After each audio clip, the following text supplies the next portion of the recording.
Hello, welcome to Socrates talks. நீங்க உங்க வாழ்க்கையில எவ்வளவு பணம் வேணாலும் சம்பாதிங்க. ஆயிரங்கள்ல, லட்சங்கள்ல, கோடிகள்ல எவ்வளவு வேணாலும் பணம் சம்பாதிங்க. இங்க பணம் சம்பாதிக்க ஒரு சில தகுதியே போதுமானது.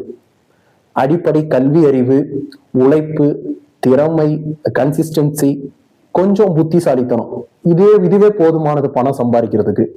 இங்க நமக்கு பணம் பண்ண தெரியுது, பட் ஆனா பணத்தை சரியான முறையில ஹேண்டில் பண்றோமா, பணத்தை சரியான முறையில தக்க வைக்கிறோமா அப்படின்னு பார்த்தா அது ஒரு மிகப்பெரிய ஒரு கேள்விதாங்க.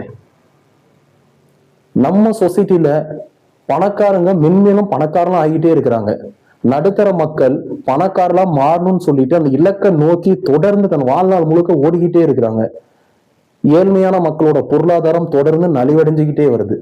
இதை சிம்பிளா சொல்லணும்னா, rich become more richer, poor become more poor, middle class people try to become rich. இங்க அனைத்து தரப்பு மக்களும் உழைச்சிட்டு தான் இருக்கிறோம். அப்படி இருந்தும் இங்க இந்த பொருளாதார ஏற்றத்தாழ்வுக்கான காரணம் என்ன? வாழ்க்கையில பணம் பண்ண தெரிஞ்சவங்க நமக்கு பணத்தை எப்படி ஹேண்டில் பண்ணணும்னு ஏன் தெரியல, பணத்தை எப்படி தக்க வச்சுக்கிறது. சோ இது மாதிரி நிறைய கேள்விக்கான பதில் இந்த பதிவுல இருக்கு.